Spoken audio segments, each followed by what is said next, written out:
Council. My name is Romina Canoniscio. I'm your Intergov Relations Manager, just in case you didn't know that.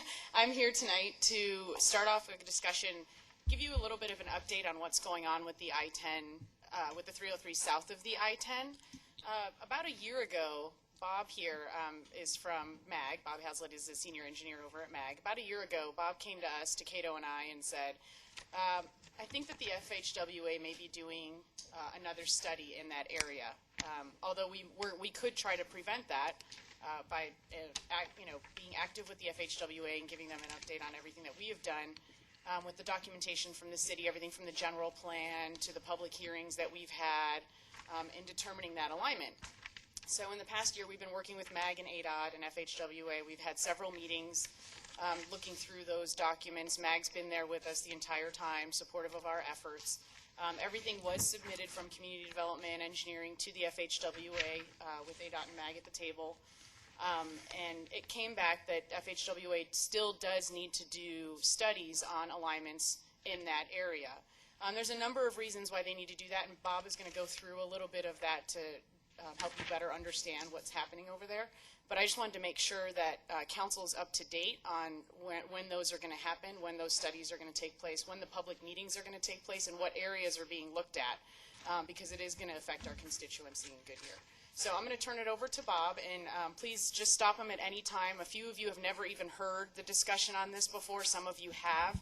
And so if there's something that you need him to stop and explain, just let him know, because like I said, that this has all been happening in the past year, and some of this stuff is like 10 years old. Before you start, Bob, I want to welcome you here. I'm sorry I should have introduced you in the beginning, but Bob Hazlitt is really active in the MAG, and he's one of those people that gets up and briefs. You actually understand what he's briefing, right? He's very good at that and very knowledgeable, and been with him quite a long time. Yes. So with that, you're on. And he's a resident of EMR. Oh, you're absolutely right. He's a resident of Goodyear. Yes, I am. Little personal add-on. Personal for this. Yeah. Well, thank you, Mayor, and members of the Goodyear City Council. It's a pleasure to be here today, and I appreciate you indulging me with these large-scale plots that we have here. A lot of times when it comes to looking at these long-range transportation corridors, sometimes it just makes a lot of sense to just draw it up big so you can kind of take a look at it. One of the reasons that Romina had asked me to be here was to kind of talk about this from a number of different perspectives, and I mainly want to give you, obviously because I work for the Maricopa Association of Governments, just to give you our perspective on the Loop 303 south of Interstate 10, as well as the State Route 30 corridor. And we can't talk about Loop 303 south of I-10 without talking about State Route 30. They kind of both work together, and the main reason they all work together is the big green ball that you see. Can I interrupt you here? If anybody on the council wants to stand up and get closer, feel free to do that, okay? Yeah. Especially Okay. It's the big green square that you see right there, and that is what we call the system traffic interchange that's going to carry traffic between State Route 30, the I-10 Reliever Freeway. You may have also heard it called State Route 801. That was a planning number that ADOT was using for a number of years. They had never intended for 801 to be the permanent number for the facility, but the permanent number is State Route 30. And so, again, you can't talk about them without talking about each corridor together, mainly because of that system interchange. And from an engineering perspective, we're always trying to make certain that we have that interchange identified first, and the rest of the roads, as we like to say, kind of fall out from there. Again, when you put together those types of interchanges, you see other big squares that are on this map, like here at 202 and 10. The other one is just about ready to get underway at 303 and 10. Those are spaced out at certain locations so that we can make certain we have the best traffic flow. If you get things, system interchanges too close to one another, you can cause a lot of heartache and congestion. And so that is what's working right there. And so what we've been doing is, over the last couple of years, both MAG and ADOT has been, is we've been looking at where we take 303 to the south of I-10, but what is very important is not only where we locate that system interchange with State Route 30, but also where 303 ultimately goes south of State Route 30. Ultimately, Loop 303 is identified to go all the way down to Interstate 8, and that was all part of the Hidden Valley study that was completed by MAG about 3 years ago. It actually wraps around Estrella Mountain Ranch, kind of goes, wraps around it, and then it ultimately tees into another freeway corridor called the Hacienda Freeway.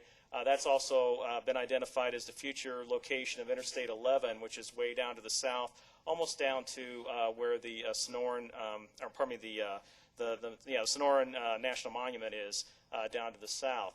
And so as we're doing our planning and everything, where 303 works and how it fits into there, we have to take into account where State Route 30 is.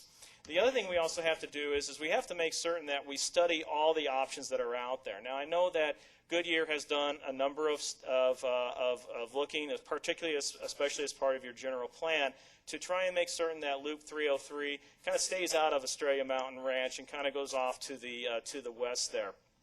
There have been studies that have been done to the past where actually Loop 303 would not go there, but it would actually go straight down Cotton Lane. And as far as the Federal Highway Administration is concerned, as part of their due diligence in terms of looking at all these different options, they want to look at the option of it going through Estrella Mountain Ranch.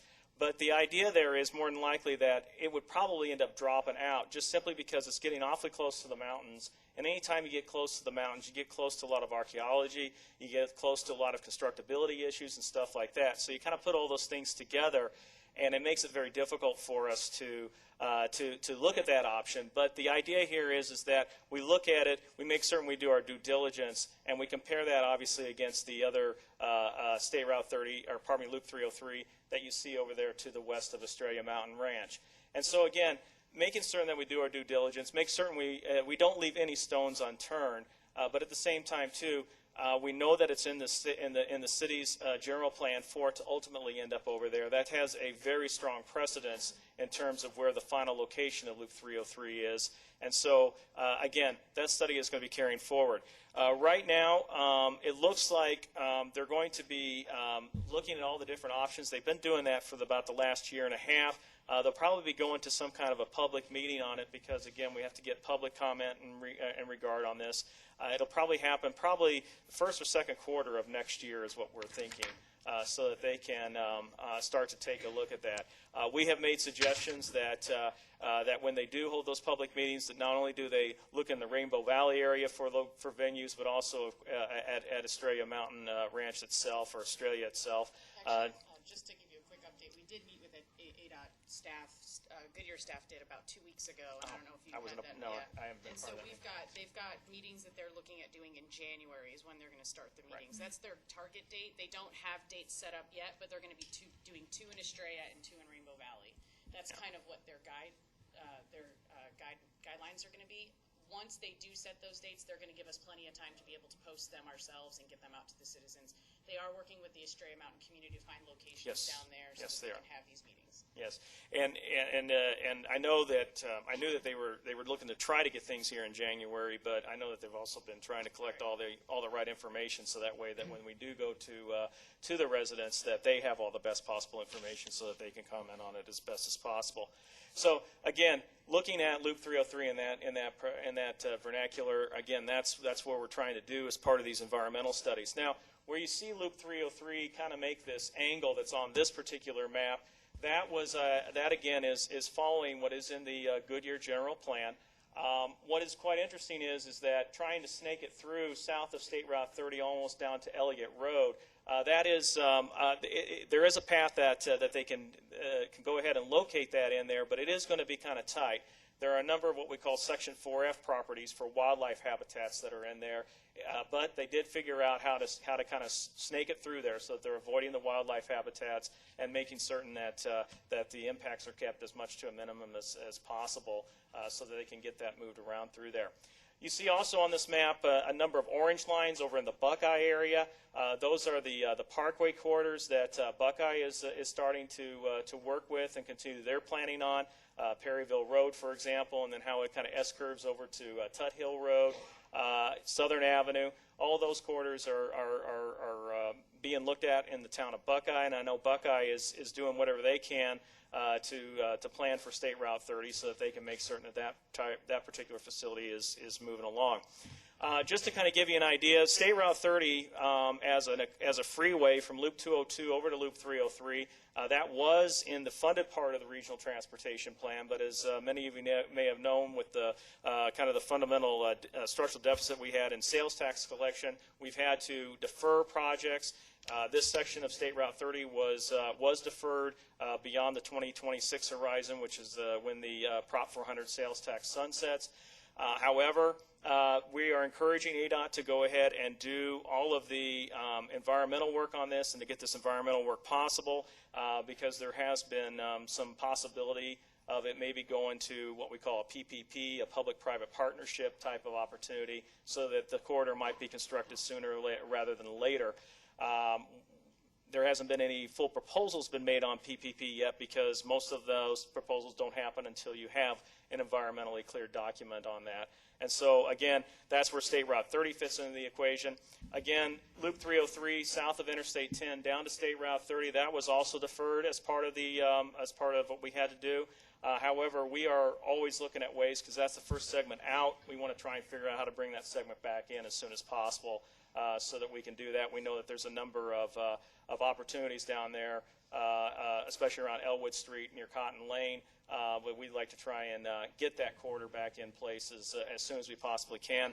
ADOT right now has been doing some revised cost estimates, and we're going to see where those cost estimates lie and see if we can start to do what we can to start pulling it back in. Last but certainly not least, I wanted to share with you, Mayor and Council, was that the traffic construction here at Loop 303 and Interstate 10 is just about ready to get underway. In fact, you may already see some of the signs up on Saraville underneath Interstate 10. And we're going to be having a lot of some temporary road closures here and there to try and help facilitate getting that interchange constructed. But we were very encouraged because the bids came in on that way under our program amount, and we're very encouraged that that's going to help us get Loop 303 here under constructed and get it completed at least up to Grand Avenue here within the next 3 to 4 years. And so, Mayor, that's my just a little bit of a presentation. I'll be happy to answer any questions that you or the council may have. Joanne? Well, unless I just can't tell, but is the 30 running with MC 85? Yeah, Mayor, Vice Mayor, yes, it kind of follows the MC. It kind of follows MC 85 for an extent. But over in the Buckeye area, it actually goes way south there down to the Belote Road and then almost down to Hayden. Baseline Road that you see just down there, just a little bit to the south, that's actually MC 85. Right here? Oh, right here. Yeah. It's actually The MC 85 you're talking about? I'm thinking of the Buckeye. MC 85. You're thinking of Buckeye. That's up here. that's all up through here. That runs with the railroad then. Yeah, it runs with the railroad, and then you see it departs the railroad about right here, right at Cotton Lane, and then it kind of hugs the Gila River right here, and then it follows what is the baseline road corridor until you get over here into the town of Buckeye, and then it curves down to Monroe Street. I apologize. That's all right. That takes you to Mobile, Joanne. Well, no, I saw this. It was more, towards the east that I was trying to figure out where. I couldn't tell from this point. This is this corridor that's been identified right here, particularly here in Buckeye, was identified as part of a kind of an MC85 replacement study, and it's one that the town of Buckeye has kind of preferred that they follow in terms of trying to get it over to State Road 85. Okay, thank you. Yes, Joe. You mentioned they're going to start to schedule the public meetings. What kind of leadway are we going to give? A couple weeks, 2?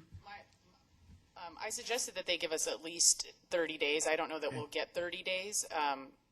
ADOT's pretty good about getting out the word as soon as possible. We did specify to them that it's really important that our Estrella residents know in enough time to be there. They were hoping to do it this month, and they didn't want to do it during the holidays. We asked for them not to do it during the holidays, to wait until at least the holiday time was over and people are back in their homes.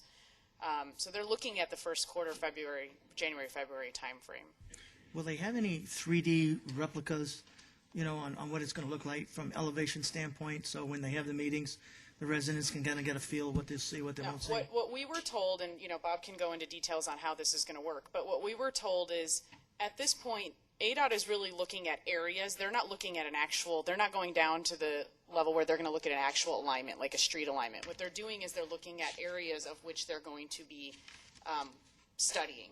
And so it could mean, when you're looking over here, it could mean, I mean, it's like literally, it's like all this, and then it's a block of area, and they're going to be looking at blocks here as well.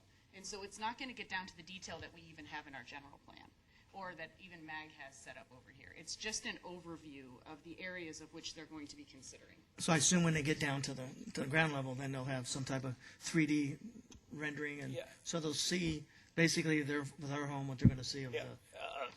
Mayor, Councilmember Pizzuto, yes, absolutely. When they get down to that point, they'll do that. But there is a distinct possibility that when they get through, kind of working through, we like to call it the blob maps, where they start to look at things in terms of large blocks of area. Sometimes those blocks will discredit that potential alternative. And so what they'll do is they'll just go ahead and stop any study on that, because something environmentally, whether it's from the built or natural environment, will just stop it, and then they'll go ahead and proceed with something else.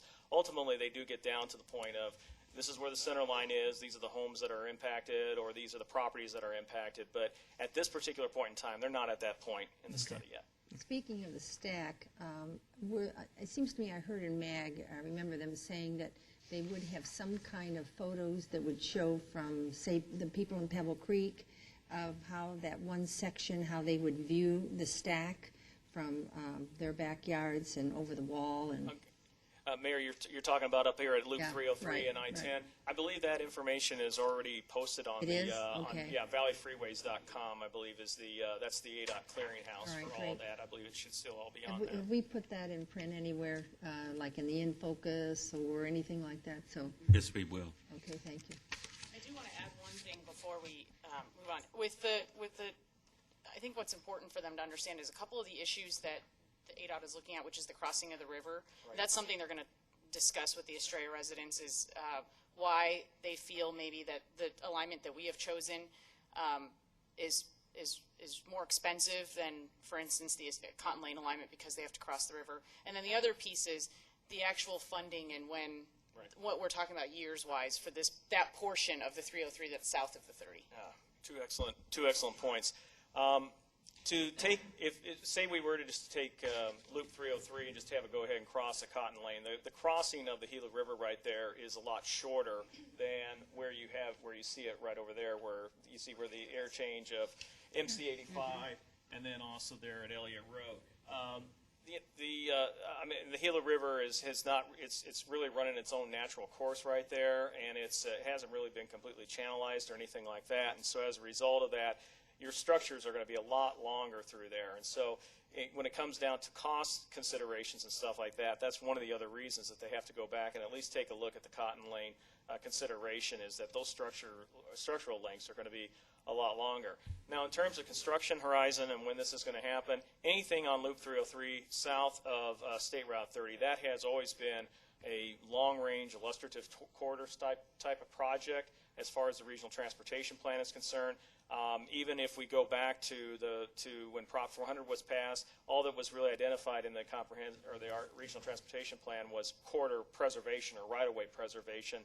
And there was no construction dollars for actually building the roadway itself. So we're talking about a facility that may not, south of State Route 30, that may not see construction until 2030, 2035, or even 2040.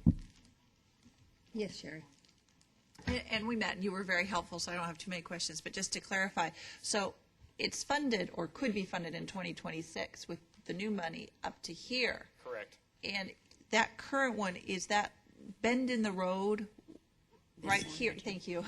Oh, right next to the rubber is that band, yes. what is currently to be funded there? If that is the location where you have your pinpointed, if that is the location where the system traffic interchange is done, yes, it would be taken down. That section would be from I-10 down to State Route 30. So if we can kind of move them into this hookup here, that will help us for the future 2040 to here, because then they have to rebuild that if they wanted to switch it over there. Yeah, again, that traffic interchange location is what's really dictating just about everything here, and hence the reason that they want to go ahead and figure out where Loop 303 happens south of State Route 30. I mean, that is just that's just a linchpin of the whole thing.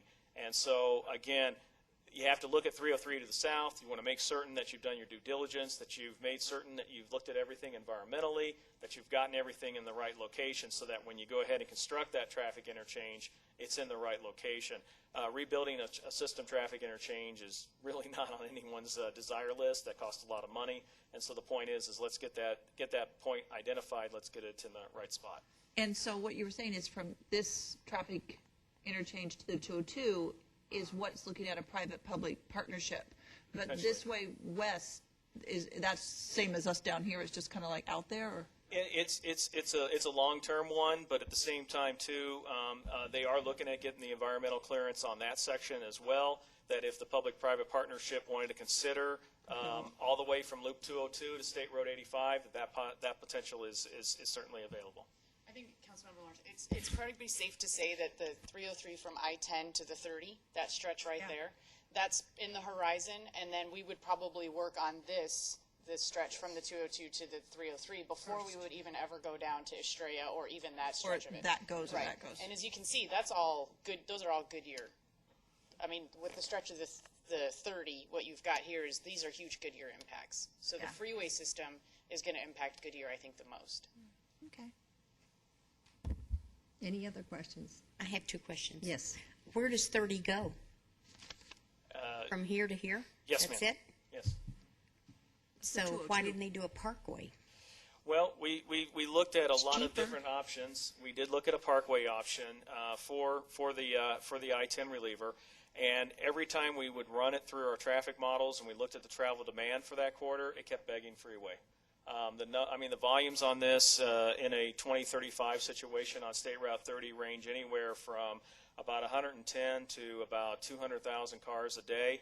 Just to kind of give you a comparison, here on I-10, that's around 250 as you get here closer to downtown. It's about 180,000 today between Loop 101 and where the South Mountain Freeway would ultimately tie in. Out in our area, out here in Goodyear, it's roughly around 110, 120,000. A parkway configuration at the most will carry about 90 to 100,000 cars a day. And when you think about future and all the development potential we have here in the Southwest Valley, it makes sense to ultimately construct it as a freeway. Thank you. I understand that. But my question also is this going to be then a reliever to keep them to come up I-10 or Interstate 8 and cut across here? The idea, the ideal of it? That's part of it, but the predominant traffic flow that our models show is that it's really folks coming in from the East Valley here on South Mountain, and then they come over here to State Route 30, come over here to Loop 303, and go north. And then go north. Okay. The Loop 303 corridor, in terms of commercial development, as you head further north from I-10, and start heading up towards Grand Avenue, up towards Surprise, the commercial development in that corridor is far greater than what we see today in Loop 101 corridor, and so that's where a lot of the traffic is moving. Okay, so when we have the public meetings, how long after the public meetings until they start their environmental study? Well, the public meetings are part of the environmental process because, again, you have to have this input brought in that process.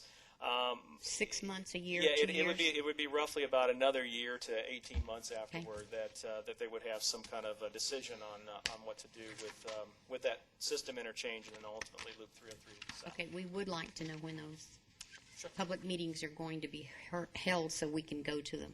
Absolutely. Joanne? I have one more question. And this may not actually pertain to the 30, but as you're going forward, comes to mind, I think, around the 17, where they actually have the truck routes, a specific truck route. Has there been discussion about, once this goes into place, would there be specific areas that would be just for truck traffic, whether it be here or whether it be on the 10, but to help alleviate some of that? Mayor, Vice Mayor, that's a very good question, especially when it comes to truck route planning. It's kind of interesting here in the Phoenix region, as MAG does a lot of its planning. We're doing a freight framework study, in fact, right now to help us get a better idea of where we think freight routes should be. The biggest thing that we have to look at is that if it's interstate and it's an interstate route, we can't restrict trucks on that because it's I-10 is a transcontinental route. It stretches from Los Angeles to Jacksonville, Florida, and so we cannot restrict trucks off of that. But with that said, certainly when you see here with State Route 30 and it is an I-10 reliever, if you kind of jump back and you think about how the Phoenix Freeway system was originally laid out, there was supposed to be another freeway corridor to the north of I-10. It was called the Paradise Parkway. State Route 50 was its actual number, and it stretched from Loop 303 all the way over to State Road 51. That was canceled back in the 90s. And so as a result of it, our system is kind of missing another freeway corridor, if you will, here in the West Valley to be able to carry traffic east-west. And so that was the idea behind State Route 30 was as a way to relieve Interstate 10 so that we can still maintain a lot of these transcontinental movements, but at the same time, too, help out commuters here in the Southwest Valley that could use State Route 30 to be able to get to their destinations. And as I stated, most of this traffic is coming here on 30, and then it goes out Loop 202 South Mountain and heads ultimately over to Chandler because that's where we have a lot of employment. We have the houses over here. We have the employment over in the East Valley, and that's where that commuter route is becoming extremely critical. Yes, Sherry. And I remember a couple years ago they were talking about something, and I don't know if this went by the wayside or if it's going to be part of this, a significant increase of lanes on I-10. Is that still on the table, or is that kind of gone now? Mayor, Councilmember Latino, it is, I-10 is probably going to be about as wide as it's going to get. We are looking at right now what is called a managed lane study, which is kind of moving to, if you want to call them hot lanes, high occupancy toll lanes, and looking at maybe doing that type of an operation along Interstate 10. But there's a point in time where you get too many lanes in one direction. We've been having very spirited discussions with ADOT on that. I've personally seen freeways that are as wide as 8 lanes in one direction. And in the peak time, they're filled with traffic. But during the off-peak time, you have weaves that go across those lanes that are just absolutely amazing. I mean, and they do it in a quarter mile, and they're all on their cell phone, going from the 7-lane to the 1-lane back to the 2-lane. I mean, it's really amazing what they'll do. And so we've been working with ADOT to try and find ways to do a better job of managing traffic. And we're also looking at, too, at our surface street arterials. I mean, we have a remarkable grid network here in the valley, and being able to get traffic to start to use that. A lot of times, I don't know, personally, I take Buckeye Road in a lot to get into the office and take an I-10. Why, I mean, it's just as fast as I-10, if not on some days faster. And so we're trying to, make the most out of the entire transportation system, not just little bits and pieces. Any other questions? No. Well, thank you so much for coming out and giving us this. It's on your way home. Yeah, it is on my way home. And I get to my daughter's volleyball game. I appreciate that. Well, that's great. And Romina, thank you very much. It was a great briefing. Do you need that now? No, Is that you our guys- map? No, you can have that. That's good. I'll put it in the mayor's office, and then you can all come. No, actually, we can put it in your office, okay? All right, great, thank you. All right, let's do on item B, information from staff on the city budget, including cost allocation, user fee, methodology, and financial forecast related to taxation policy. Terry Canada. I'm going to go ahead and pass out, we just updated 2 slides, and they're basically to help you with some policy discussion at the end of the, presentation. It's 27 and 29, and I don't want to confuse you, I just want to make sure if you want to take notes that you have it on the most updated. So then we don't need this. Yes, so I'm, want me to take that one? Let's put it down. Save any trees this meeting. You want to pass your old ones up, and we'll just dump them?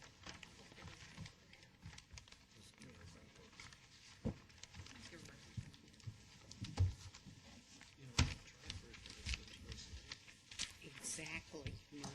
My sentiments exactly.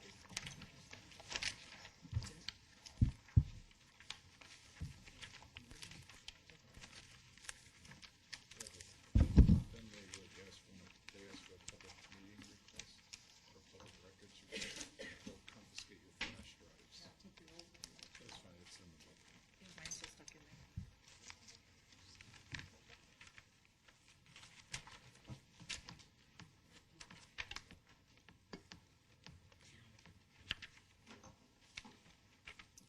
So as I go over tonight's agenda, I just wanted to remind you a few of the topics that we're talking about for cost allocation, user fees, and taxation were as a result of the request for you to have discussion on these policies. I'm going to go ahead and talk more about the technical part, the why and the when, and the legal ramifications of why we do some of these studies, and then give you an overview of general fund and taxation and how that all fits together. At the end of the discussion tonight, John will be taking over. Again, after I do a little bit on the 5-year forecast, he will jump in here and go over a list of community, I'll just call them community needs, or a kind of a list going into the budget that we have put together, again, based on comments and some discussion that you have had at previous work sessions. And then we're going to talk about comparative sales tax rates, and part of it that we did add was on, it'll request the food tax. And then we do have some updated information on a survey that was just recently completed that will be in there. And then we also want to cover, again, we're trying to lead into a good discussion for you to have on some policies that will affect the budget as we put it together. And then John will go over some of the formal steps of what's to come. As you know, we'll probably have a little break during the holidays and then hit the budget hard and heavy come January after the mid-year financial review. Again, this is the similar calendar that we've looked at. It's a number of what I'll just call pertinent work sessions that we're going to hold and get into a little more detailed discussion on the budget. Again, tonight is more on a couple of the studies that we do, how the costs are formulated and allocated, and then discussion on taxation, how that is a breakout of the general fund revenue, what portion it makes up. Going into, like I just said, the mid-year financial review, you'll get a detailed work session on the capital improvement plan as it's put together. And then I wanted to remind you that we'll talk, again, about revenues in detail. This will probably come in March when we have our updated forecast. Right now we're working those. We work them every month. By March we should have Christmas sales, the estimates from the state shared, a number of significant revenue estimates will be fine-tuned by then. Talk about expenditures, any, I guess I'll call them supplemental requests, or changes to base budgets. Again, will be brought back to you in more detail, and then some work sessions to kind of balance that all out moving forward to the final, what I'll call the final steps of the adoption of the budget.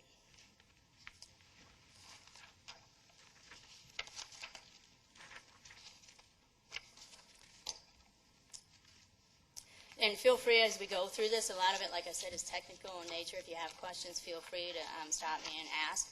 We did a cost allocation plan here at City of Goodyear. We enlisted consulting firm of MGT America to do that a couple years ago. I think we started and completed it in 9. The actual allocation plan itself, we incorporated, would have been in the budget for 10. Couple underlying principles. Of course, what we're looking for when we put this all together and do the analysis is we want to be able to come up with reasonable costs that are then allocated to, basically I'll call it overhead, I guess is a simple term, to the other programs and activities of the city. And I'll get in some examples here of kind of how that, how we come up with the methodology or the basis of doing that. For instance, how accounting is allocated, how John's department is allocated, so you can kind of begin to see just how that analysis is done. But basic principles, again, we want to determine that the costs are reasonable and that the costs that we're adding to any of these programs or activities are related to it. So we wouldn't want to be charging the cost of finance to someone that doesn't utilize our services at all, which almost everyone does through payroll or accounts payable. And then the other thing is we want to determine what's the appropriate base. So if it's a person-related or like human resources related type activity, we probably want to use like a person count or FTE count or something. But again, we want to determine that the basis is appropriate for what we're allocating, and then that we're consistent with it. So if we determine that the lights and the overhead and the utilities, what do we want to say, the water, sewer, all that stuff is indirect, then we want to remain consistent throughout the whole study. And just to follow up, and that was in 2009, but previous to that, when was the last actual study or real look at the fees across the city? Well, the cost allocation plan was updated every year, and it's my understanding that the finance director previously did that internally and updated it every year. So every time we would have a new budget, they would plug in the new departmental, the FTE counts, the square footage, the budget amounts, and so they would update it annually internally. But the study itself had not been, You I know, think she's Joanna, talking two different, am I talking two yeah, different she's things? talking the allocation of indirect costs across various The departments. fee study, when we And the had fees that is something for- else. That's the next topic. This that's the kind of next- builds on okay, that. So I wanted to explain how this comes, because what you're trying to do is allocate the cost so that when you get into the user fee study, you have an overhead I amount thought it was the same study. to add. Okay. Yeah, it's two different. And when we recently did this, we did it in conjunction with each other. We actually had a contract that included both. Quick question for you, Terry. I know this is about almost 3 years old on the allocation model. Does the staff have the capability with the assumptions to update it with actuals on a regular basis, or does it require somebody else to come back in and go through and determine what the indirect costs that'll be allocated across a variety of funds and departments? What we're actually doing right now this year is we're going back to MGT as a portion of a contract, and they're going to do it because of all the changes in restructuring we've had. We have the software from them, so if it's just a matter of, again, updating the FTE counts or the basis or the budgets, we have staff and we'll do it internally. But since we did it last time, we've had major restructuring. Combined departments did away with departments, and so we're going to go ahead and enlist them to do it this year for us. Yeah, hopefully when that's done, maybe they can create some, assumptions and variables in which you can kind of take it from there in the future. That's the intent. Okay. Yeah, we do have the software. Okay. What's the cost for the study? Could you please speak in the microphone? Thank you. What is the cost of the study? I have an estimate of $9,600 for this year for them to do the update. And then after that, I want to say it's a couple thousand to have the software license and for us to use it because it's proprietary to their business. Okay. And this will also include, I assume, the enterprise funds, the indirect costs that the general fund charges them. This will all be part of that process as well. Absolutely, and that's one of the major things that we use it for here, in addition to a couple things I'll explain right now. Okay. And that was one of the major changes that we've had. We've had significant budget changes, so we just felt it was better to go back and have them redo. And it really is a good price to redo it, because I believe it was over $50,000 last time we had a full-blown thing done. So the intent is you do this every couple years. Again, once we have the software and kind of get it stabilized, so we're not having such changes in budgets every year, we'll do it internally, and we'll be doing it every year. One of the major things I want to point out here is that we often have the ability at the city to charge our time, particularly overhead for finance and some of community development, to these other to grants that we have. Sometimes in the police grants they allow us to do this. So what this allocation plan will allow us to legally do in compliance with the federal OMB standards is come up with these costs and then allocate them to grants. And when they come in and they do the audits, they specifically look for our plan and look to see that we've followed the allocation percentages, the dollar amounts, and this just keeps us legal, if you will, for charging the grants. So it provides a subsidy to us. Anytime we can, back charge a grant for some of our time, it's good. The other thing that this does is it allows us to come up with the indirect costs that, again, when I move ahead here, we'll see that applies to the user fees. So when we have Joe Smith's group that does community development and they're issuing plan reviews and things like that, of course, there's time, again, for the city manager for this, for Rorick's time, accounting time for people to collect the fees. That's all allowed through this plan, through this allocation and the methodology we use to back charge an overhead to this. And then the other thing that Councilman Pizzilla was stating, that we do billing and collections for the easiest ones, I think, to picture and kind of get a grasp on are the water, wastewater, and sanitation. And so Larry's division, one of them in there, billing and collections, actually services all those accounts. And so this allows us to charge sanitation, water, and wastewater for these services. They don't carry any administrative finance in their departments at all. It's all housed in our accounting office. Okay, so without getting too technical here, kind of how does this work and how do we put it all together? So first of all, we just start out and we identify all the costs. We just go through all the budgets. We identify how many people are in each division, who reports to who. Then we identify all the indirect costs, and that would be the cost of the cars, the gas, the facilities, the people that come in and clean, all of that. And then we determine, based on the activity that the people are doing, what's the method of allocation? Like I was just saying, what's the best way to measure it? So I think I'll get into some examples. I think that's the easiest way to do it. And then finally, when this is all costed out, if you will, then there just becomes a percent of overhead that is then charged to all of these activities. And like I said, I think this is the easiest way to talk about it. So in finance department, we have a whole group of people that function that process payroll. $38 million a year, 504 employees, plus all the part-time in parks and recreation. And so how do we account for these people that are servicing the whole city for this? And so let's just say their department, their division for the 3-4 people that do it runs $300,000. So this cost is then allocated back by the number of checks. Or another example would be facilities maintenance. They come in and they clean this building, our building. How do we then allocate their $3-4 million budget back? And again, the basis of that would be square footage. So is that, I mean, it's somewhat simple when you boil it down, but again, it allows us to allocate these costs and then recover them somewhere else. Human resources is another good example. Their costs are usually allocated based on number of FTEs. So if you have a department and you have, take police and fire, probably the larger one, they're probably going to get a higher share because they each have over 100 personnel. Terry? If I understand why you would want to do that for grant chargeback and overhead cost recovery, et cetera. But I believe we're doing that for, aren't we doing that for a number of things that we do that aren't necessarily grant related? And Yes.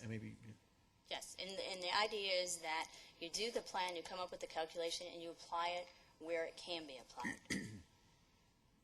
But So are we, just for example, is finance charging the police department for finance activities? It's calculated in the plan. And the premise of the plan is it has to be fair and equitable. And so we have a number. I know how much it costs for each department, each division for those activities. We don't mechanically, account-wise, do that. We don't charge them. Okay. We do fund-to-fund transfers, which again would be to the enterprise funds. And then where we have opportunities, mostly it's the grants. Yeah, general fund to general fund. We're not making transfers. We don't do accounting for that, no. But Okay. in the plan, there is allocation that could tell you how much each one Right. Yeah. would be allocated. Okay. So in a piece of paper in this plan, we can show that.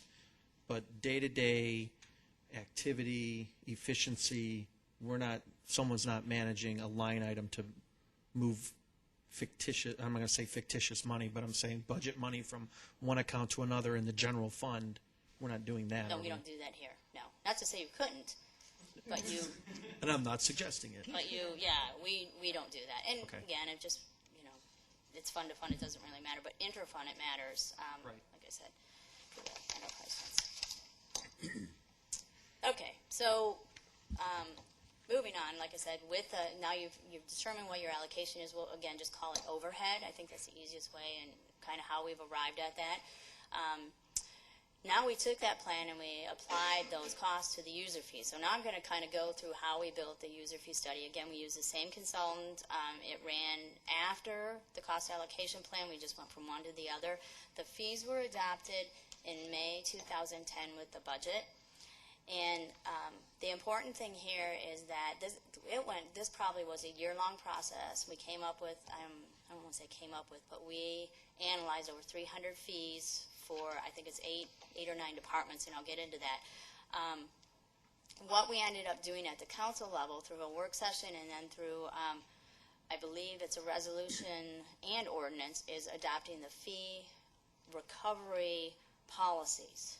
And I'll kind of get into that too. It was a percent recovery. That's that was the end result for council when we went through all of this. Terry, quick question. Liquor license fees. Do we charge, we have the $75 business license fee, correct? Do we charge any other businesses an additional fee other than the $75 for cost recovery, other than the ones who have liquor that you can think of? Not unless it's related to another activity. So special event comes to mind. If they did something, not just establish a business and doing the regular operations, but let's say they wanted to hold a tent sale or something, they would come under the planning and zoning or code. Okay, second question.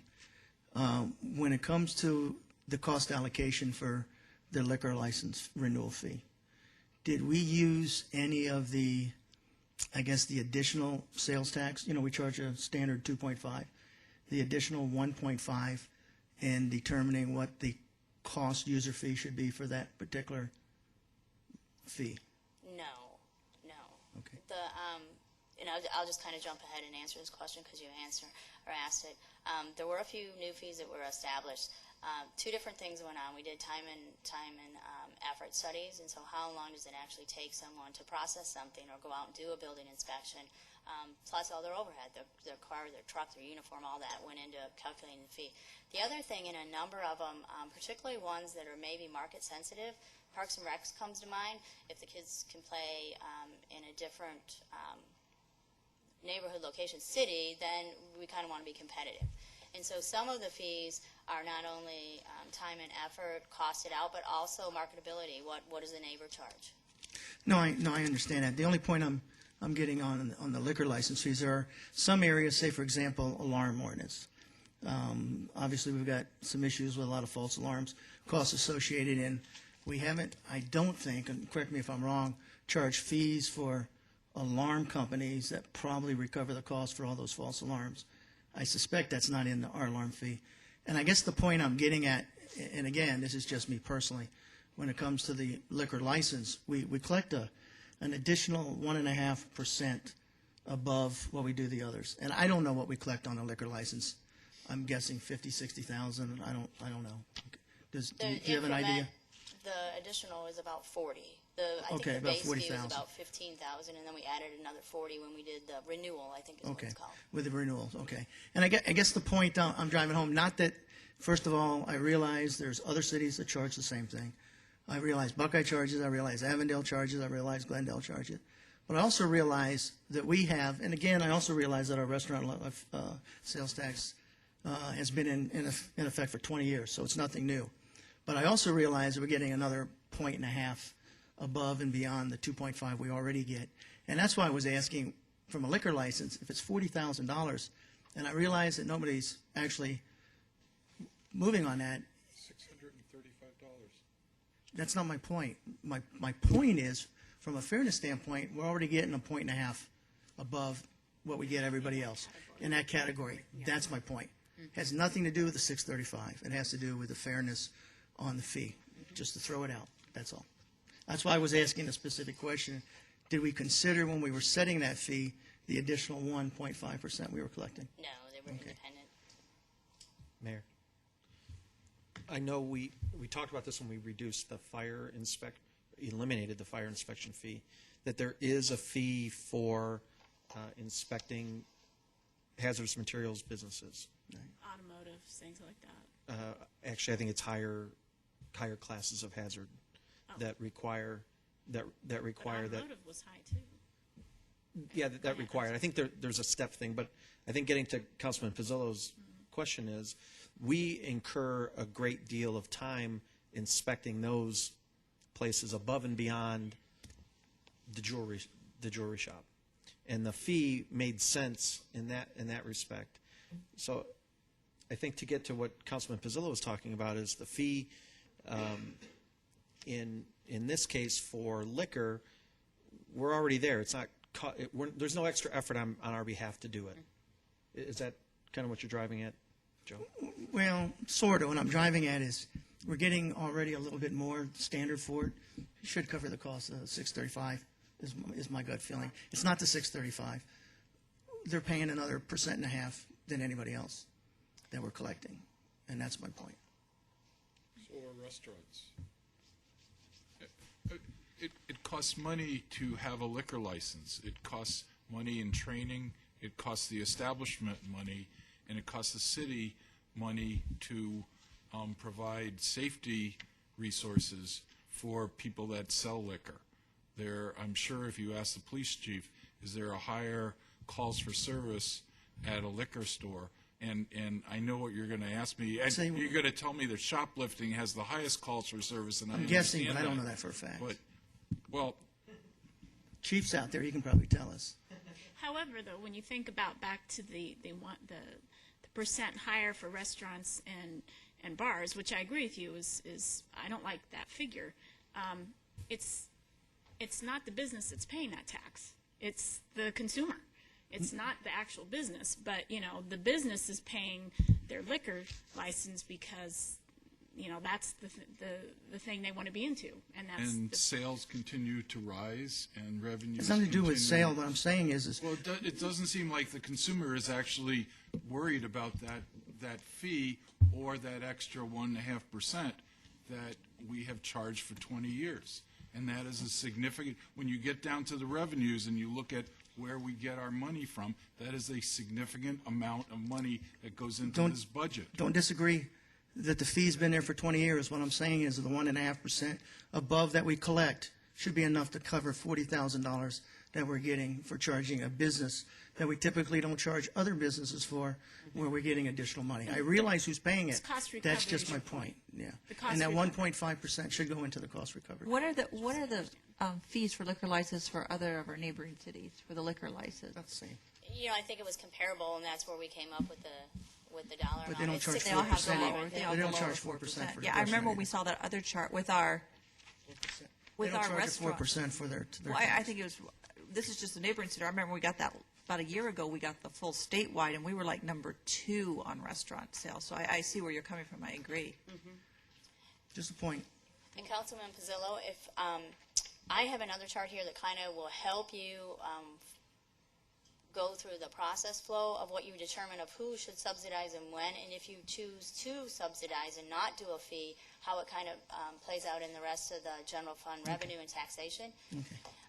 And also we have later, I just hate to kind of get you going on the discussion here, and then later in that we do have comparative tax rates where this information is presented also. Probably a good time to have that. Thank you, Terry. Okay, so this, I kind of want to spend a little bit of time on this one because it's exactly the discussion that you were just starting to have. What this is a chart that some of you that have been on the council for a while, when we brought back the study, you would have seen this. It's actually presented by the consultants.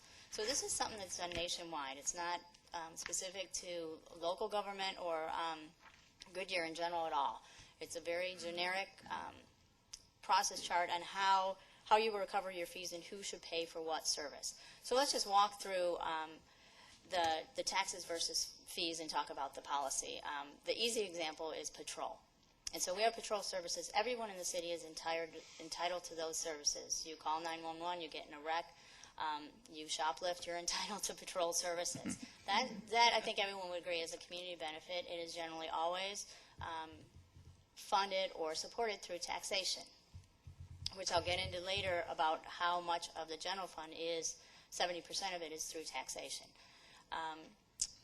The other example would be code enforcement, although you could argue that that's a community benefit because if your code enforcement is doing their job, you have it's a community enhancement, you have a nice neighborhood. The other part of this, though, is if you let your weeds grow or you have something that's in violation, they may send an officer out, you may get cited. And so that would be a blend. Probably, I'm going to guess at 95% of that would be through general fund taxation. The fees do support some of the other stuff. Moving ahead to any kind of recreation program, whether you're talking about senior programs, youth sports, swim lessons, anything. Those you could, again, moving ahead to the community benefit, you could say there's an investment in our community to provide quality services, to enhance the quality of life. But do you want to subsidize that entire program, or is there a specific beneficiary? The little boy that takes the swim lessons is definitely benefiting from that. His ability to swim and not drown benefits the community because then we don't have a 911 call.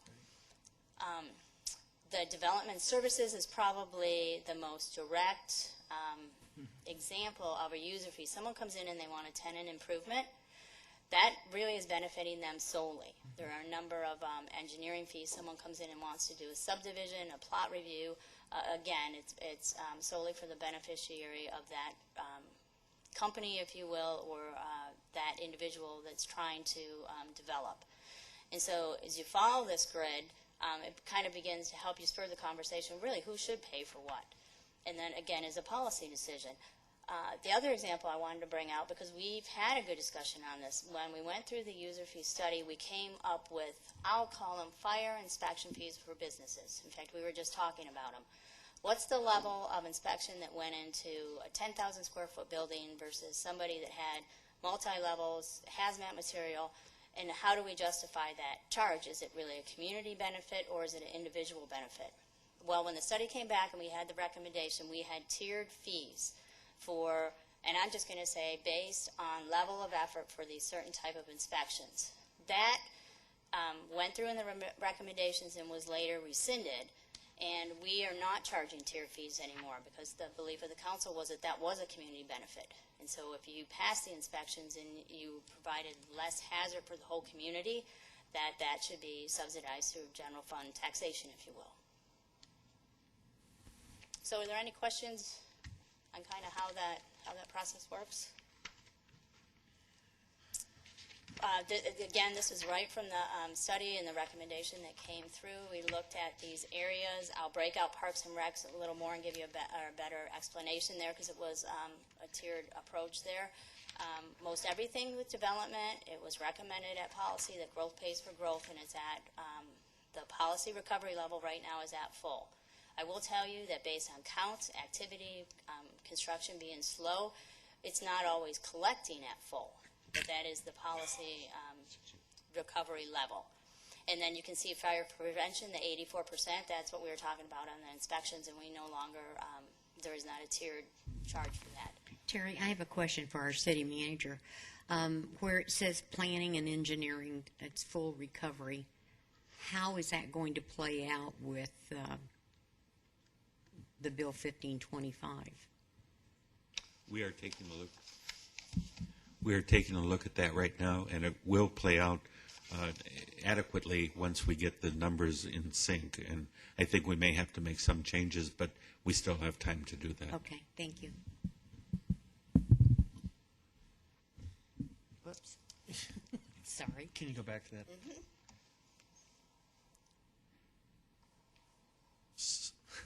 I'm really trying to It's okay. Go ahead. not lose my mind over this.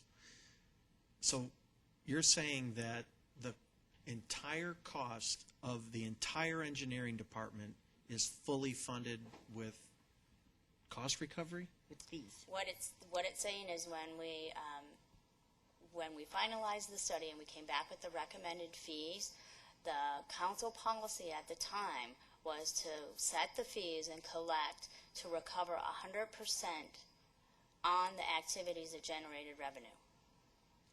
So when they do a building inspection sheet and they charge $1,000 for that sheet, it costs $1,000 to do that, and we fully recovered that. It's not, do we have everybody in engineering being paid by all those fees? Okay. And there are certain activities within every single department that's up there that isn't cost, that doesn't generate costs. It's not part of the study at all. And that's the both. capital improvement program would be a good example. We have a number of project, I don't know if they're project managers, I forget their titles, but they actually manage the CIP projects. They're charged back to the CIP projects. They're not recovered through revenue at all. And that was kind of something that happened within the last couple of years, wasn't it? Where we had noticed, full action, actions done on a CIP, some of the general fund was paying for, and we weren't actually putting the right We're doing amounts to full it. cost recovery. Right. Thank you. And again, Bill, I know that you weren't here when we went through the study. This is the percent recovery policy. We update this, again, every 2 or 3 years we'll go through, we'll put in the actual cost, we'll go through the time and effort study again with the consultant to do this and update it. You're trying to get to your desired policy recovery. That's what we're trying to do on the expense side and the fee side. You know, I think, and here's the issue with the whole fire prevention aspect, because this one we show as less than 100%. And if I come to the city with a set of plans and I want to build a building or I want to build out a store shell, that's something I want to do. I'm coming to the city and I'm saying, this is what I want, and will you help me do this? And I understand that there's a fee. I completely get that. And I understand that if I utilize the police services and they tow my vehicle, that I'm going to have some fees involved with that. I get that too. The fire prevention piece is something that we require those businesses to do. I don't come to the city and say, oh, please come and inspect my place. You say, hey, we're coming in to do it. So if there are other fees that are like that, I'm hoping that we're looking at who's generating it. Because the public good discussion that we talked about in 3 or 4 slides ago, or the slide before this, that makes complete sense. But we have to look at it and say, who's generating the work? Mm-hmm. If we're telling this business, you must have us come in, and oh, by the way, we're going to charge you for it, then we have a problem with our fee structure. And specifically, the prevention here was the inspection services. And again, it's been rescinded for that particular, that exact discussion. Right, and it's a good example of a situation that when we look at the fees, that I'm hoping that we're looking at that type of situation as it applies to the rest of the fees. I saw the document. It was 10 or 12 pages long. I think you said 300 or 600? Over 300. Over 300 fees in it. That we ask that question with every single one of them. Who's generating this work? Is it customer generated or are we requiring it? Next, 300 times to make sure that we've done that. And I realize that and I think it kind of goes to the liquor license thing. Who says, what work is there involved in renewing a liquor license? Is it them submitting a piece of paper? Or is it something else? And I hope we're going to utilize. It's the hands that the piece of paper touches. Yeah, I asked that question, and they answered me and broke it down and gave me exactly where it came from, because I felt the same way you do. It's a renewal. There should be maybe a lesser amount. How much does it equal to the original one? So I mean, I can understand some of your questions. And that's what I'm hoping to get some assurance that for the 300 fees that we've asked that question. That's my only. Well, I think what happened with all the fees, in my view, was that not all of us totally 100% understood what the fee was for. We were, and we've talked to the city manager about this. We were given those all at one time, and so we were voting on them very quickly. And I don't think we had a really discussion. If you had a question on what is this fee and when is it charged, and so, maybe that we lacked a little information, and the council hasn't been in that side of the house, so wasn't familiar with it. That's just my opinion on this. Well, can we have another discussion on it sometime? We have, Please? we have this set. I think we were talking about that, weren't we, at one Yeah, time good, to thank do you. that? Yeah, Yeah. good, okay. Then we can Joanne? ask it, Bill. I'm all done. Okay. Joanne, do you have a question? Oh, no, I don't have a question. I was just, there were many fees to be looking at. I think the only good thing was that we did have 2 other citizen-based groups look at it, because it was a lot for just the council. I mean, we did have the Recreation Roundtable look at, we did have the CBC look at, it Yeah, was, certain we didn't want to areas- make that certain areas decision we did, yes, across certain the board areas by did. itself, so, yeah. Just real quick. Yeah, Joe? Your indirect cost, if I understand it correctly, just to follow up on Councilmember Stipp, is not just the indirect cost of the department when these fees were established? It's the indirect cost, for example, Rourke's time. City services, right. Yeah. Right. Okay. Just for clarification. This is a little more detail on Parks and Rec because there was more of a discussion on this. Again, there's just different percent recovery as you would expect. Adult sports is a little bit more, probably more of a singular beneficiary there versus some special interests or special events. Refresh me real quick on that slide back there. On non-Goodyear residents, is there a different fee structure than Goodyear residents? Yes, non-resident fees are higher. Okay, but what's the recovery on non-Goodyear residents? Do you know what that is? Mike, do you have a percent or is it just $10 or something? The recovery is based on a resident rate because we don't have an assumption in terms of the number of non-residents that will participate. So non-resident fees are not factored into the setting of that base fee, which is a resident rate. So there is no non-resident fee? There is a non-resident Oh, fee. okay. Just, it's above and beyond what we factor in on those targeted cost recovery percentages. Is it double? Do you know what that fee is as an average? It varies based on the type of program.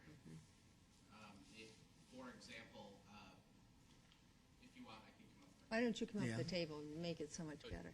Joe, we're not recovering 100% of non-resident costs based on the fees, where the Parks and Recreation is following the overall resident recovery rate. Well, that's what I'm trying to get through from Mike, and I guess there's a difference between resident and non-resident. Correct. Right, okay. And are we comparable to Valley Cities on the percentage of recovery for both resident and non-resident? Yes, we are. It is very much based on, as we have up there, the different program functions that we provide, and we do obviously survey and benchmark other cities. We have recently, for example, had to make an adjustment in our adult softball programs, just simply because we started to lose teams to other cities because we are charging more. So we are comparable. That's both for resident and non-resident. For resident and non-resident. I have one more question. On the special events, you have 10% targeted cost recovery. When we get follow-up reports from, say, home plate for the holidays, things like that, and we hear that, oh, we were 100% recovery, well, is that 100% only the 10%? Or is it actually the 100%? This special event that is up there is separate from the ones that are done through the ballpark division. We're talking Wagon Tag, Skate Fest, the concert series, the smaller special events. We do target 100% cost recovery on those major special events such as Star Spangled Fourth, Field of Screams, and so on. Thank you. Thanks, So, Mike. Mike, when you do have the non-residents participate in our activities, then the fees that they pay would be over and above the cost. It would be, since it's not factored in, it's over money. It is Which revenue. Very good. It is straight up revenue, correct. Good. Yes, Okay, not for Mike. No, not for Mike. No. Thanks, Mike. Sure. Is this the slide that Terry, that you were referring to earlier about looking at the market and what the market will bear? Is that? They do that in Parks and Rec. Okay. Marketability for charges. There you go. With that in mind, and we heard Mike say that we had to look at our fees because we were losing softball teams to other cities. Does that same rationale plug in when we look at all of our other fees, or if we're losing people to other cities? Or are we There's private that are offering these things too, between swim lessons and. No, I'm a talking about series of I'm talking things. about the rest of the fees, permit fees and We engineering. did go through and- that process of looking at, each department looked at, in fact, the consultant provided some of the information for comparability between just geographic location. I mean, we probably wouldn't have done it to Chandler or something like that, but probably Southwest Valley. Okay.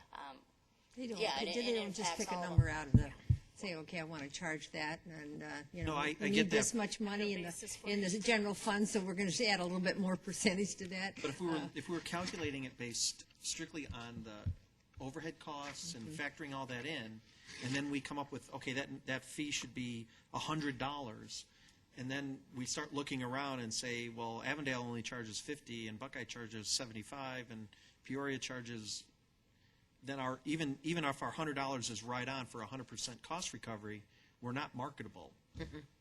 And that's so I understand how we got to it. I just want to make sure that we were comparing apples and apples when it came to the fees.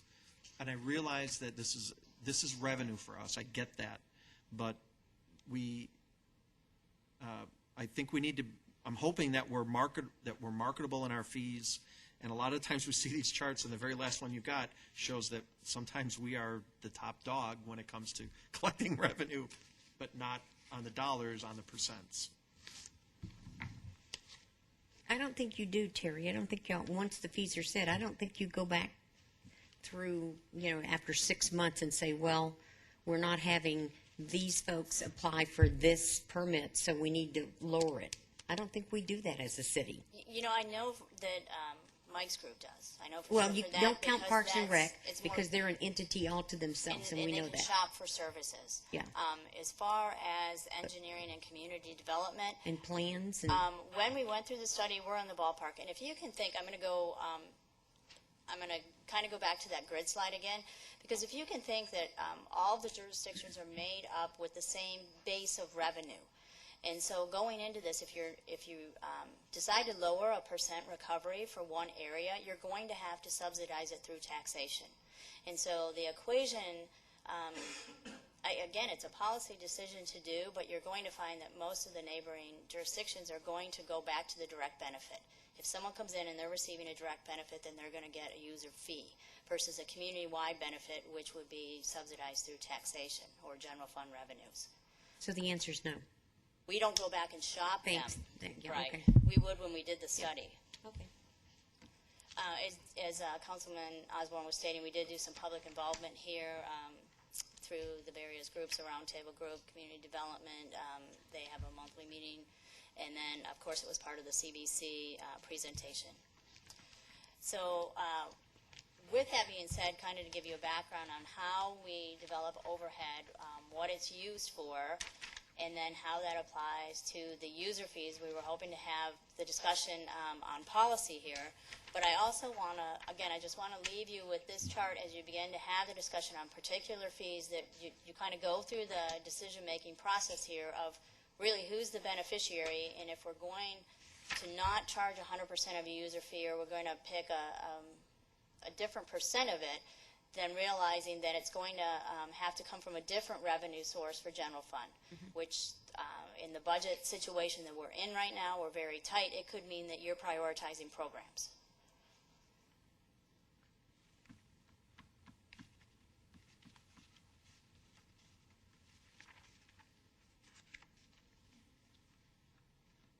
So I would be happy to answer any questions, or if you, I guess, maybe want to continue your discussion on specific fees for us, if there any direction you want to give staff to look at certain fees to bring back.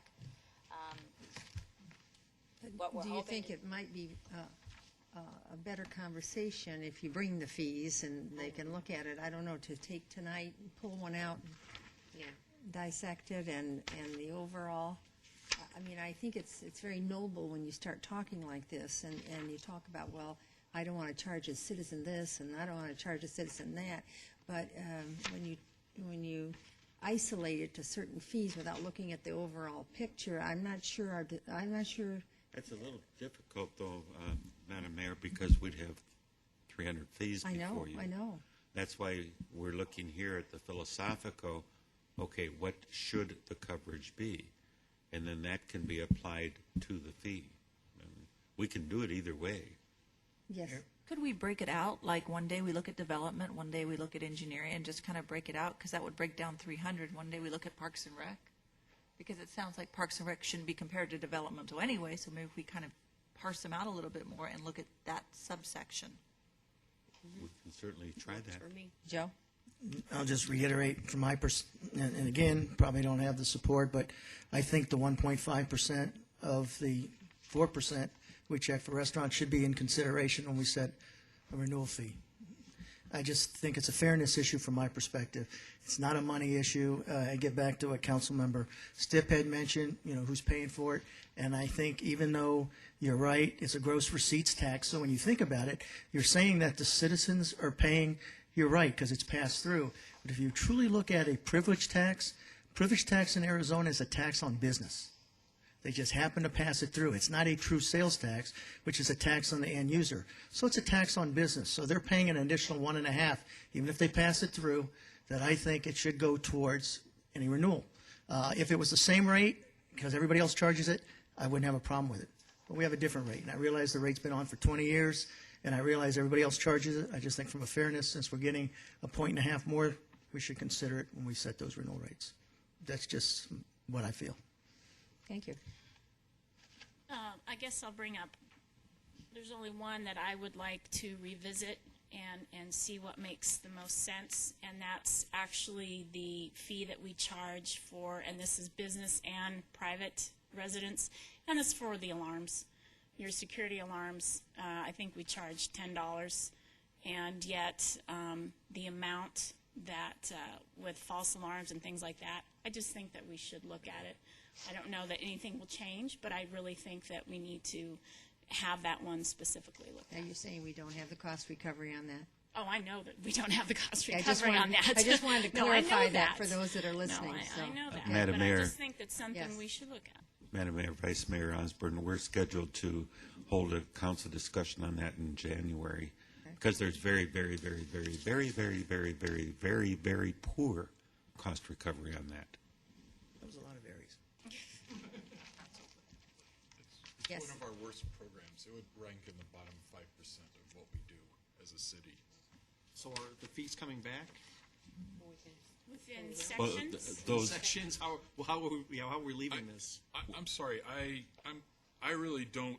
I think that the summary, the planning department, a full recovery is appropriate. I think engineering is a full recovery. Parks and Recreation, we've talked about. I'm trying to understand the basis for sitting here and looking at 300 fees. Our job is not to set fees. That's why we hire a manager, and that's why we hire professional staff. We direct the allocation and the philosophical issues. Councilman Pizzillo has an issue with the liquor renewal fee because he feels that the additional revenue that's generated by a restaurant and liquor tax should cover the renewal of that fee.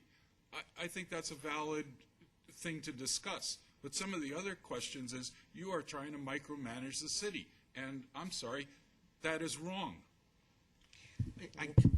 Since you directed that toward me, I disagree with that. And not the fact that I'm trying to micromanage it, but if we've got one or two that are out there that sit like this, are there any others? We don't know the answer to that question. And I'm not looking for a 4-hour work session. That's what you're on going to every get. That's what you're piece. going to get.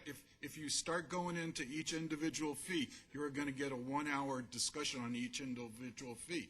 Because as Councilman Pizzillo said, he and I do not see eye to eye on a $635 fee, renewal fee. And so why do you think that you and I and Councilman Campbell and the mayor are all going to agree on this sheet inspection fee for engineering development or this sheet fire inspection fee? That's why we have professional people who work for us. So if we we're just- trying to manage the city, then we should just do away with staff and run it from council. But that's why we're back to the philosophy of saying, okay, yes, so growth pays for growth in engineering, in planning, that's what we and just said. that's what we said. So back to Mr. Fishbach's point is when it comes to Parks and Rec, are we saying what is our philosophy? Should youth sports only be at 30%, or should it be higher? And that's really the level. We don't want to look at individual fees necessarily, but it's at the point of what's the philosophy the council. The I'm only sorry, thing is- Mayor. The only is thing that- is you are looking at individual fees. As we go through this, you're picking some things out and you're generalizing, so some of the things you're saying is more than one. And so Over to you. You're right. I think we can. You can look at. Honestly, I think you can look at 300 fees in less than an hour. No. You weren't, I think you weren't at that work session. I'm very hopeful. I would question that. Here's what I'm hopeful is that they're grouped as such that we can look at all the engineering fees and say these are all related to development services. Growth pays for growth. It's 100%. We move on. Give me the next 30 or the next 40. I'm hopeful that because the work that's been done in the past, there isn't anything left to micromanage. But the few that stand out are going to stand out, and those are the ones we want to talk And I about. think that's what we've started talking about there, because there's just Correct. a few. But we've left it hanging. That was my question: is what are we going to do? Madam Mayor, Yes. members of the council, because of the questions like this, I mean, we have uploaded all of the fees individually onto the computer. I mean, and we've told you that several weeks ago. You can go on there and look at any fee you want. Well, I have a concern because I'm new on council and I don't know it all. I am not going to pretend to know it all, but when people complain to me about user fees in the city, I need to know the rationale of why we charge what we charge. And I would appreciate having a work session on the fees. It doesn't have to be all of them, but at least give us tools that we can answer. I haven't been on council as long as Gary and Joanne and Georgia has, and I need to learn this. And where else am I going to learn it but at a work session? True, you did put the fees on the website because I said, where are the fees? And you had them put on. They were not on the website until then. Well, now that they're all on then, I want to understand how we got to where we got. We're not trying to tell you how to micromanage, but if we have to vote on accepting the fees, then we ought to know why we charge them. Well, and the I mean, policy that's all. is the budget, and I guess it all comes down to the money that we allocate and have to vote at the end of the year. Yeah. Joe? I don't have a problem with that decision matrix flow chart up there. My only concern is you follow the flow is to take in consideration the 1.5 as part of that cost. That's all. That's all I was making a point on, not to get into the details of the others as long as they meet that flow that's up there. But I do tend to agree with, Councilmember Osborne or Vice Mayor Osborne, when you talk about cost recovery and we have an alarm ordinance where, and I think we've had this discussion before, that that's something at some point we got to look at, But I think that's what we were talking about. We're saying cost recovery because that's what it's telling you But- on this chart. But Full, the chart to period. me, I'm in agreement with that chart. I just think it's missing a piece. philosophy. That's the philosophy, yeah. Yeah, I totally agree with the chart and how we're making it. I just don't want to see us get into each individual. I mean, if obviously you don't like the liquor renewal fee, Councilwoman Osborne and I both have issues with the alarm fee. So, if there are certain fees that you think are out of whack, let's bring them up and let's have a top 10 fee work session instead of trying to do a top 300 fee work session. That's fine. All right, let's hear it from the council. What's your consensus on this? That makes complete sense, and that's all I was looking for. Are we looking at 300 or 30 or whatever? So are you talking, you're going to turn in a list of specific fees you're talking about? I think we should, yeah. Is I'm that the good with general homework. consensus here, that you'll turn in specific fees that you're questioning? I'll go on the website. Does that work? Yeah. And if maybe staff could let us know, are there any fees that they feel just aren't working? Because I know this went through the CBC. And if there's any fees that, for whatever reason, that we've made a recommendation for a certain cost recovery not- and it's just it's not not working, working. I'd like to know if that's a problem with any Right. of them. And I guess on that, well, no, but Mr. Fishbach, now that we've had that business advocate, Mr. Plant, Peter Plant. Peter Plant, maybe he's heard some of the fees that have, or maybe Harvey's heard some of the fees that are most, questioned by the development companies. I just, some of those might be, what are their top 10 too? That is an issue. And maybe they're 100%, called for. But just to hear what maybe they are would be nice. Still doesn't change my growth pays for growth, though. It doesn't change that. But it would be nice to hear Does that give you, Yeah, but the legislature changed that for you. We don't get it now. does that give you direction, City Yes, it does, Manager? Madam Mayor. Okay, thank you. So your assignment is you're going to get that information to our city manager? Okay? I didn't hear nodding of heads here. Top 10 fees. I'm Or going less. to do Councilman more than Campbell? 10. I'm going to do more than 10, and it'll be up to You John can- to tell me. I You defer can my have- 10 to You you. can have you. my 10 too. Thank you very much. I'll take them all. Joanne's taking my alarm fee. Okay, I think we're done with this subject. Alrighty. And then, So John, we're if I done? can ask a question, do you want to combine that with the alarm fee discussion, or? I think we should. And what we're looking for, again, is guidance from you so that when we begin to put the revenue projections together and we're fine tuning the revenue for next year, if these have impacts, we talked about the liquor license. We know it's about $40,000. We'll need to know this in advance of putting the revenues together. Well, when we put in our top 10 or top fees, or if we have a question, as part of that, are we going to get what the revenue is projected or has been for those fees, so we kind of know what we're looking at, whether it's working or not? We have collection data on all the fees. And that is also online. Where online? It wouldn't be where the fee Can I schedule suggest something It's here? with the fees. City Manager, how about setting up a staff time, if that's fine, for Councilman Campbell, and let her sit down, and anybody else on the council that feels like they want some private time? Certainly with- be happy to. Oh, I just asked where it was on the I website, know, Mayor. but you That's all. He said it was on the you said website. to look at all of them, you didn't understand them, and I'm Yeah. just trying to say, By if you don't category. understand them and you have questions, then I think that staff can set some time aside, you can come Under in the and revenue let them reports. give you a briefing on it. Different locations. Then you can ask all the questions you want to ask, and Okay. We may have to help you through that because if you're looking at the fee report, it doesn't say how much was generated by this $50 fee. Oh, You okay. have to go to the revenue report, which is also online, and see, okay, this fee generated X dollars. So Okay, thank you. all right.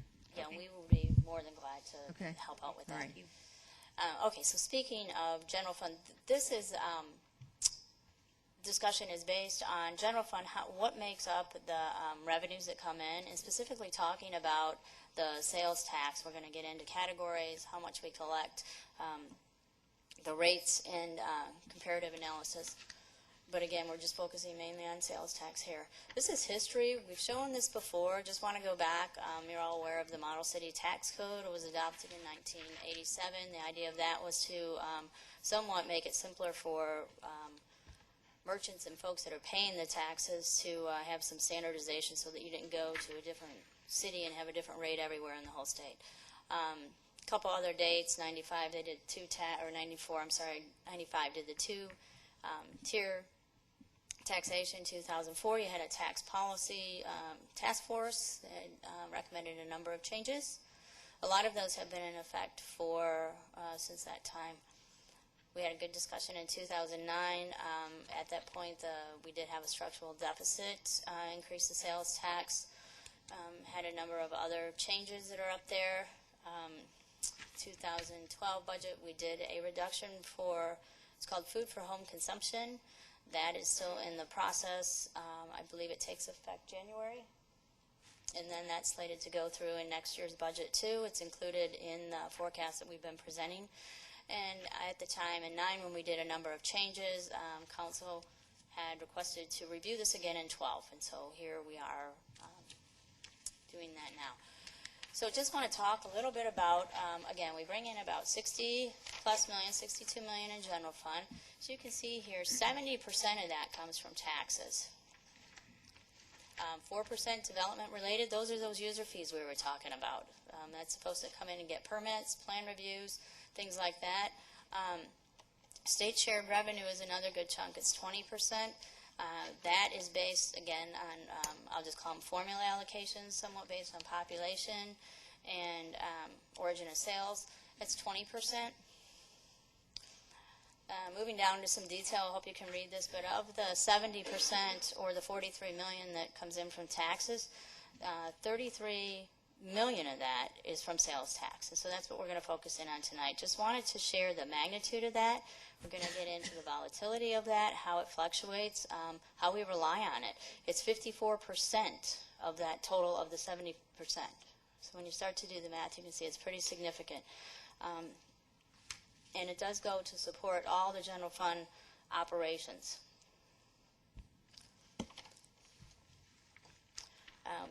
This slide we've shown before, just looking at back in 2008, we were doing very good. We were up at 40 million.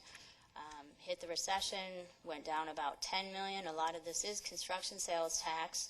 As you can see, since we had the change in rate, we have had a slight increase.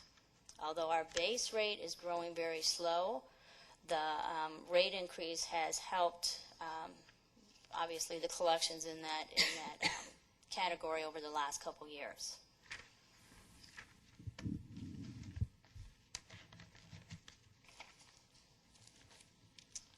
This is the same 5-year forecast that we reviewed in October. And again, I just want to bring this to your attention.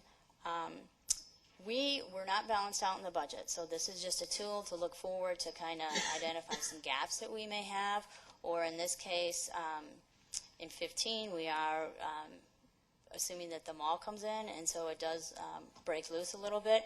And just wanted to, again, put this in front of you to show that, we're estimating the next 2 years. I believe we have slight increase. We've kept all the rates the same. We are incorporating the reduction for food sales tax, but all the other sales tax rates are assumed the same, and this is the forecast. We haven't, I will say, haven't prioritized or balanced out the budget, but as you know, by the end of March or April, we won't be having that gap there. You'll have to prioritize the service needs and balance out the budget. But moving forward in 15 with the extra revenue from the mall, it does look like it breaks free. So this one here you're assuming that extra 0.5% would stay on until 2017. Is that what the assumptions are with the graphs here? Correct. All sales tax rates are the same with the second year reduction in food tax. And that's the forecast. Again, it's not a budget tool. It's just to, look at some trending to see where we're going. The good news is the lines aren't crossing. We did this a couple years ago when we were upside down going out a few years. So the economy is improving, although slow, it's going in the right direction. Terry, what exactly is the amount that you are giving for the mall? If you were to take the mall number out, what? It's the 7 million. It's worth 7 million? Yeah, 7 million. So we'd be going below the 65 million for 14? It's just, we're estimating just slight increases. And I can't, it goes from 65 to 72. I can do the math and say it's about 7 million. Whether the mall is 6 and the increase is $1 million, we're right. That's what I meant. How much were you increasing by the mall? So, okay. Terry? Is that about right, or 6? 5? Oh, okay. Larry's just reminding me because I'm asking him. I'm puzzled. The first year is partial year. So it's about $5 million for the first year because it doesn't come online for the whole fiscal year. Terry, these numbers that show this, this is raw information. Right. This is not the city manager taking care of the budget as we did this year. This is just raw data, correct? It's not intended to be a balanced budget. What it's intended to do is put out all the variables and the knowns of the factors that we have so we can begin to put the picture together, see where we're at, which direction we're going into, what changes perhaps you want to make, what policy decisions based on what we know today. If we were to have looked at this year, the FY 11-12 budget, in this raw information, we probably would have seen a very similar picture at the beginning. Every year we put this together. The big difference here is the probability of the mall. Can I say that? I'm not even going. Let's not even go to 15. I'm just talking about right now. Here's what I want to make sure we get out to the public. This chart looks horrible if you look at it in raw data. But if we take this and we apply some management to it, as Mr. Fischbach has done, this becomes a balanced budget. And I want to make sure that everybody understands that this one chart looks like we have a $3 million deficit for next year without any management being applied to the budget process at all. And I want to make sure that it... No, it doesn't. It's the reverse. It's a $3 million surplus. It's a surplus. The yellow is the revenue. The blue is the expenditure. But you are correct in what you're saying. We have not applied anything to this yet. Okay. I looked at that twice before I asked that question. I apologize. All right. Terry, what is on the bars that go up? You have blue, and then you have this green thing on top that's ranges anywhere from 2 million to 5 million. What is that number representing? That's what threw me off. Right, and you're talking about the two. You have two You're colors talking about here, just and the you have first a 2 line. years. You have Right. the little squares say revenues according to the bottom graph. Simply, the line is the revenue based on estimates, again, with the Correct. tax And rates then remaining what the are same. the bars that The go up? blue, the darker blue going across is the base budget that we have today. Thank Same you. number of And then- FTEs, same base budget that we would have. So if we change nothing moving forward, we'd be at that bar. We Okay. know that things are going to increase. Like healthcare, Electrical, healthcare, right? Okay, so the light green. CIP operating costs, that little increment going forward are the known things that we have to prioritize or Got deal it. with. Okay. As we balance out the budget, the revenue Fine. may go I up got a little it. I bit, got it. expenses Thank you. may go down, right? But I am right in reading this. This is a $63 million revenue with $66 million in expenditures. Well, actually, the base rate as it stands is the dark blue line, and we are balanced. We would be. If we move the budget from today to next year, we're balanced. That's what I want to drive home. Right. This is just raw data, but the product that comes out of the manager and the rest of the staff is a balanced budget. We will not submit to you a budget that isn't balanced. Thank you. That's what I want to drive home, is that And this you'll be- chart all by itself can mean 10 million different things without that nugget of information. The Can we- 5 people who are watching out there. Yes. Can I qualify it even more? The budget that's submitted will have no structural deficit. That is correct, Yes. And You you can will have be, a as it doesn't today. Yes. Thank you. And that's that management I was talking about applying to it. All right. Thank you. okay, if there are no other questions, then I'm going to turn this over to John to get Well, more with into all the of that taxation. being said, the budget figures presented, the amount of tax revenue used to fund operations, push it back one, please. The general fund budget estimates for the short term, Wait a minute. Yeah, summary I'm of sorry.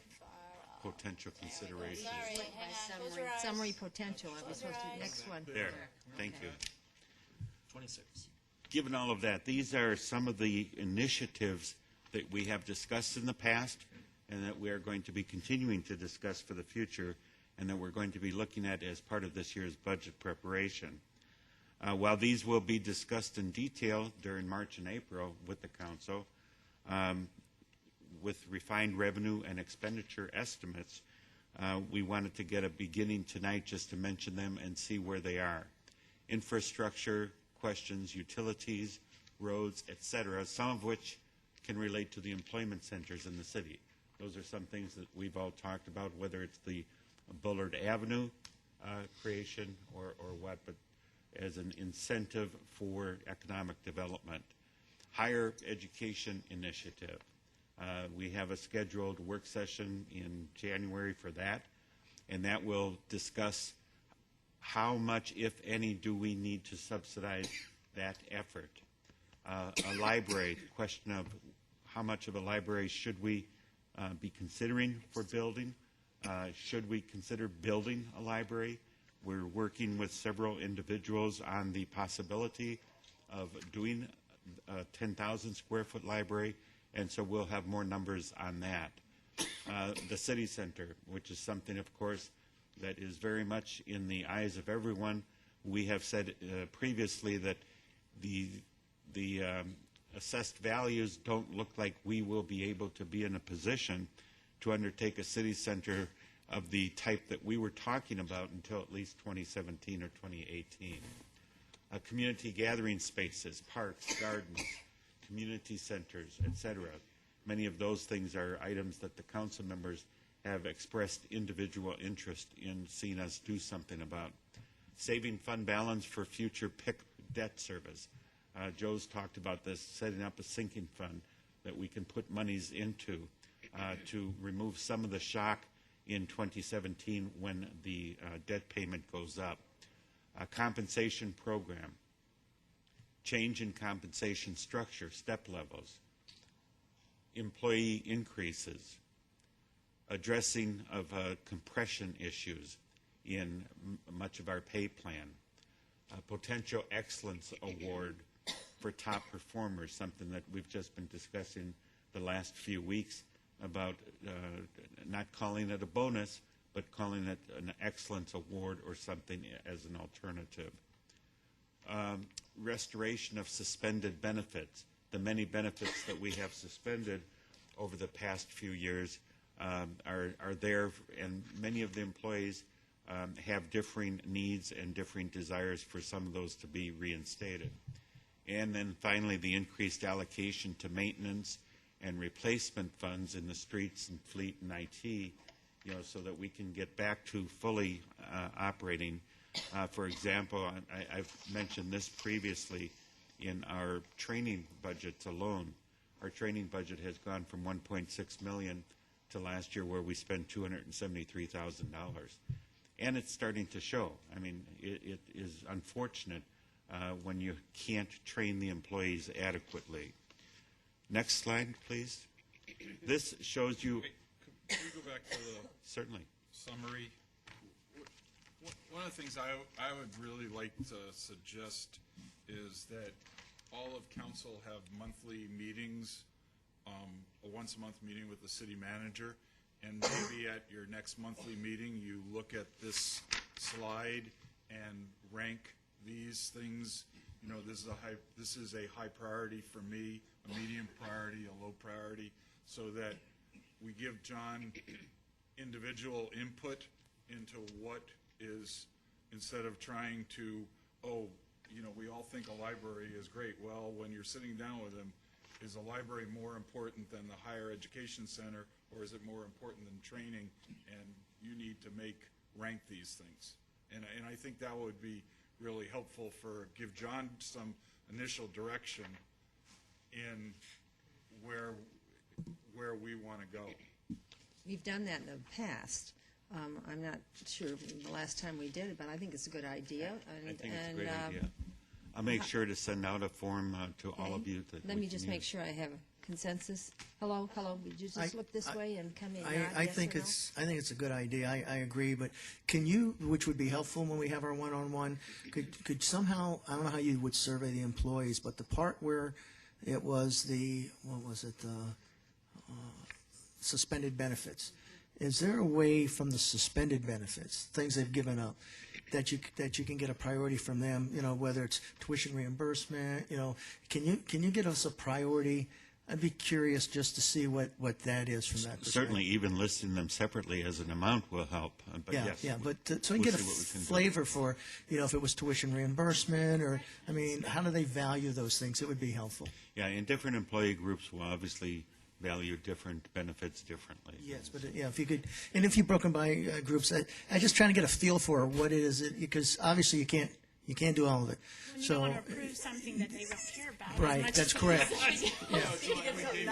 Yeah. Hey, all right, and they're sitting there going, and a price associated would be very helpful as well. So. We need to move on. It's 1:45, and you are not going to get a break if we don't somehow manage our time better. And we're almost done. Okay, thank you. This sheet shows the Valley sales tax rates, and we added the food over on the far right column later or this afternoon, so you can see the different amounts. You'll see Goodyear about in the middle, the 2.5% retail, and the retail. You start with Avondale at 2.5%, Buckeyes at 3%, then Goodyear's at 2.5%, Litchfield Park's at 2.8%. And then restaurant and bar, you'll see that Goodyear is at 4%, which is the highest of any restaurant and bar. Hotel, motel, they're all over the place, but you'll find the Mesas, the Scottsdales, the Tempes, Surprise, all up there. All the baseball areas. Yes. And then construction, and then the food tax. The food tax is interesting. Avondale and Buckeye, the same as their sales tax rates. And then ours is now 2.25, and we have in the budget this next year to go to 2 for that particular tax. Litchfield Park is 2.8. Mesa does not have yet a food tax, nor does Surprise, apparently. But those are the amounts of taxes in those different cities. I have a quick question. Is there any way we can get, because, Mesa, they're so much lower in just about every category other than hotel, motel. I understand they ramp those up because where there's people coming from out of town. What are they doing to keep it so low? They have a utility company. They took $40 million out of their budget. Well, No, they got a utility company. They run the They utilities. do have their own electric utility company, and they deeply subsidize everything with the utility. But we will get that information yeah, for just you. in general, why are we like number 3 on this chart for the retail? That gives me heartburn still. Okay. Well, and you look at Litchfield Park being high in certain things, but they have no property tax. So They have there's- no development ahead of them. Well, I know, but That's there's moreover. there's some reasons why certain Yeah. things are different. We have a lot of land yet to go and a lot of development. It makes a difference. And next, the results of the citizen survey. This is very interesting. We recently conducted the survey. We're going to have a work session, I think, next week on all of the results of the survey. 63% of the people, however, respondents, said it is important to remove the tax. This is the 0.5%, but not until the economy is stable enough to maintain our service levels, even if it takes longer than 3 years. 20% answered every effort should be made to remove this tax before the 3 years are up. And 15% responded it is important to remove the tax after 3 years, no matter what the shape the economy is in. So what this would seem to indicate is that the council is headed in the right direction in the tax that you did approve at the time in order to make it through the recession, and the manner in which you are now approaching it. Then the next slide is even more interesting. It is also from the result of the citizen survey. The question was asked, preferred tax to be lowered. If the city council felt revenues were still too low to take the entire half-cent sales tax off after 3 years, but could consider lowering a portion of various sales taxes, which one of the following taxes would be most beneficial to you if it were lowered? Items you buy in retail stores, 15%. Food you buy at a restaurant, 14%. Food you buy at a supermarket, 67%. I'm not sure, 4%. So this seems to indicate that the city council, in lowering the food tax by the 0.25% and scheduled to go down again by a 0.25%, are following what the citizens want directly. Then the final slide, the council discussion on council policy. Go to the next slide, please.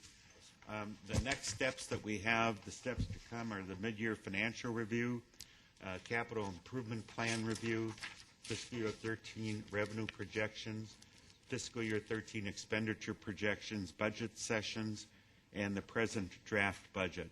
What we're trying to do right now is come up with a matrix of all different work sessions that are coming up so that you can see it in one document, because it's difficult in this line item trying to keep track of everything that's coming up. If you can have a matrix and just see, oh, okay, here's where tax revenue will come up. We're trying to get that presentation for you within the next few weeks. With that, we're open for any questions that you might have. Well, we have 10 minutes. So is everybody ready just to go ahead and have 10-minute break before the next meeting? And you can ask your questions. Okay? All right. This meeting's adjourned. We'll re-adjourn at 6 o'clock for the regular meeting.